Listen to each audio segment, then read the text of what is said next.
Welcome to Classical Conversations. I'm Haley Taylor. Thanks so much for tuning in today. I'm so excited to have Lara Downes, piano soloist, join us again, as I interviewed her previously for Classical Conversations, but she's back as we talk about her new album, Reflections, Scott Joplin Reconsidered.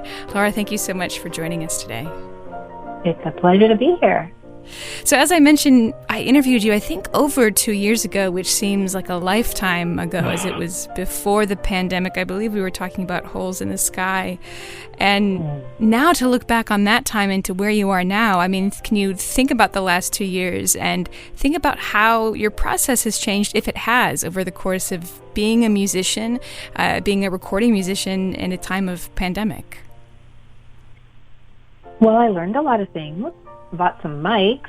I think that the pandemic was such a transformative time for many of us, just in terms of digging into what we could do and what we wanted to do. Finding the ways to communicate and finding the ways to be active and engaged and useful, I guess, in some ways.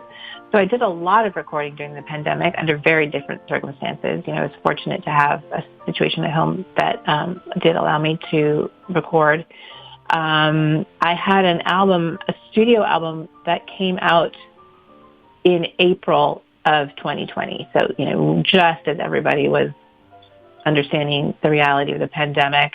And that was a really surreal experience to kind of shepherd this music into the world at a time of such, chaos, And then I found that the recording was just really a way for me to, in a way, make use, of the time that wasn't so taken up with touring. I launched a record label a year ago in February of 2021 that's dedicated to recording music by Black composers, music that's never been recorded before or that really needed new recordings. And so that's been a real passion project during the pandemic, and something that I think has had actually, a lot of impact in the industry, because there's just so much music needing to be recorded and so many stories needing to be retold. Mm-hmm. And I know that this new album, again, Reflections, which is your newest release on Rising Sun Music, I want to talk about that in a moment. But first, again, to talk about this new label, Rising Sun Music. You were so productive during a time when so many people seem to really be taking a backseat to kind of calm down during such a wild, hectic time. But creating your own label during 2020 sounds like quite the feat. Was it something that you had been planning or wanting to do for a while? How did conversations get started around that? Well, I've been working for many years in sort of the realm of unknown and unheard music, just kind of excavating the American musical landscape for the music by women, by composers of color, just the stuff that hasn't been central to the canon for no good reason, right? And along the way, I have grown to understand the huge wealth of music by Black composers.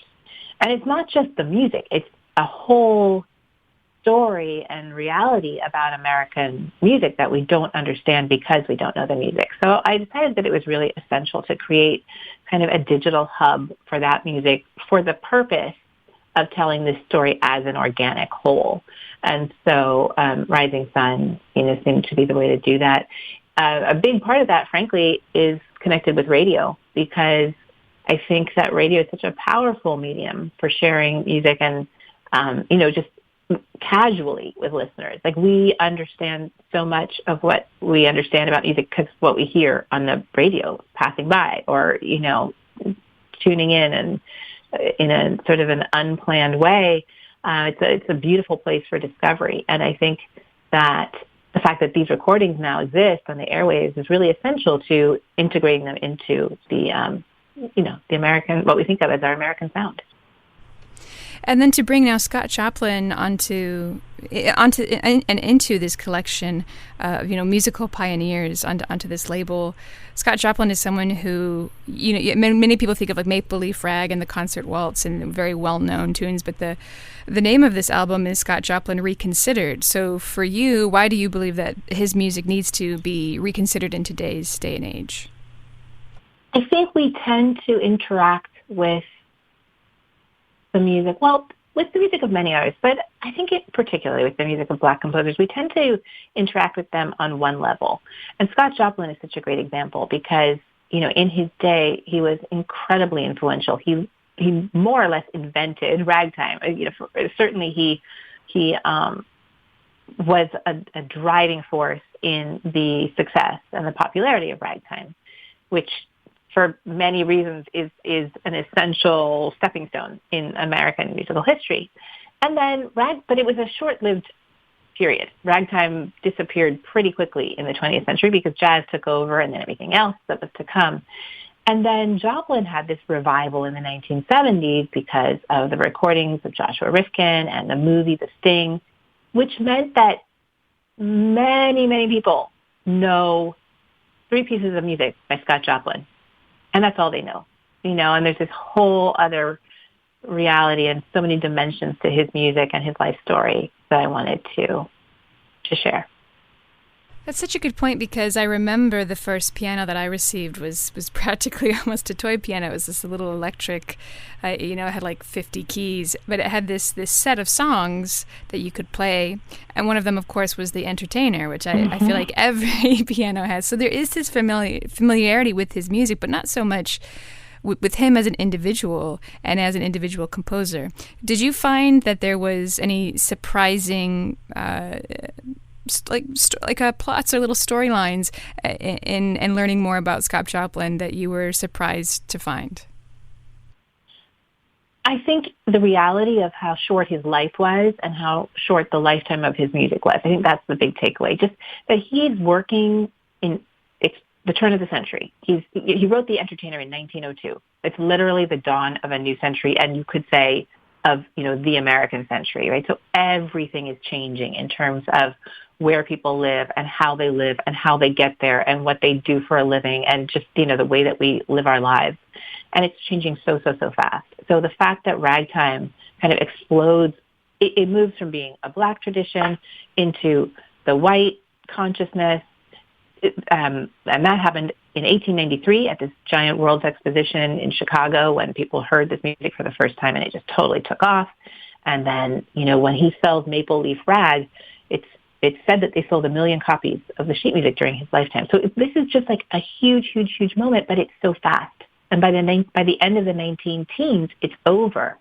And Joplin died in 1917 at a very young age. And the idea that this innovation of his, this creation of a brand new genre, of a brand new sound, that it happened so quickly and that it passed so quickly, that awareness of how quickly he innovated, to create this totally new genre, this totally new American sound, this new art form, and how quickly it passed. I think that, to me, was the big takeaway. And, speaking of innovation, especially on this album, and of course the whole idea with the title Reflections, Scott Joplin Reconsidered, you're playing with your own house band, but really interesting arrangements of, again, some of these well-known classics. Some of these feel like they're brand new pieces of music.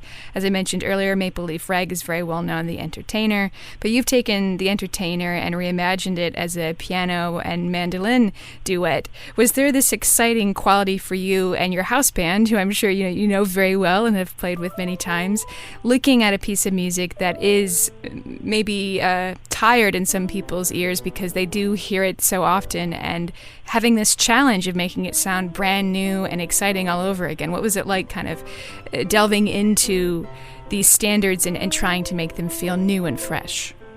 I just really felt that it was an opportunity because I think that this, again, is a place where the reality of Joplin's life is really clear.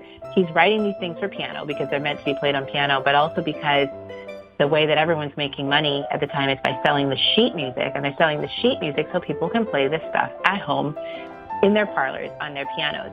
So, that's kind of like the commercial center of this music. And so to step back from that and think, well, but what would Joplin have done if he had all kinds of resources? If he could have just imagined this music however he wanted it to sound. And I felt that there's so many colors and textures and possibilities in all of these tunes. Maple Leaf is a great example. There's this exuberance. There's this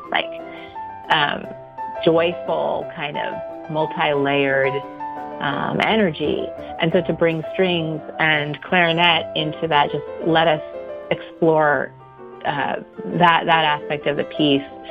And with the entertainer, I was not just going to sit down and play the entertainer again for the 2 millionth time, but that was it was so fun. I was looking at the sheet music and I realized that the answer to that had been staring at me the whole time, because Joplin dedicates the entertainer to James Brown and his mandolin club. Mandolin clubs were this very popular thing at the turn of the century. So I thought, well, let's take this right back to that place and do it as a duet with mandolin. And I really love the way that turned out.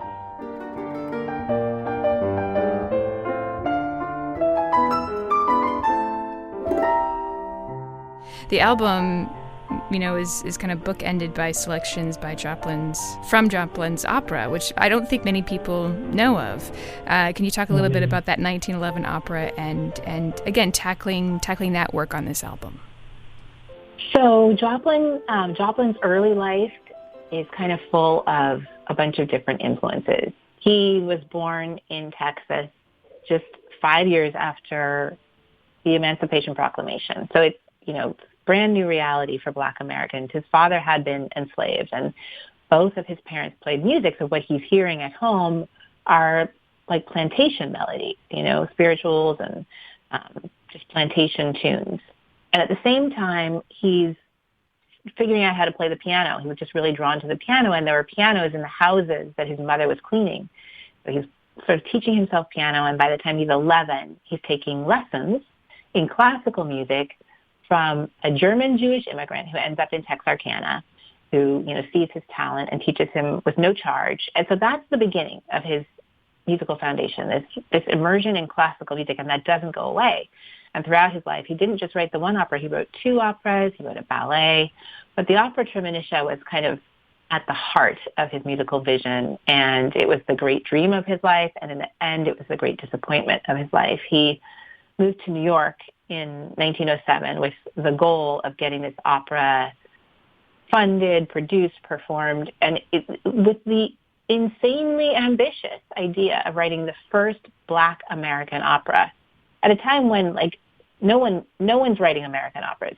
Opera is a European thing, and he wants to write this opera that's based on a Black story of life in the rural South, and is combining different styles. It's combining the symphonic writing with the influence of ragtime, and he tried so hard to make this a reality, and it was just too soon. It was really, I would say, a decade too soon for the American public to accept such a thing.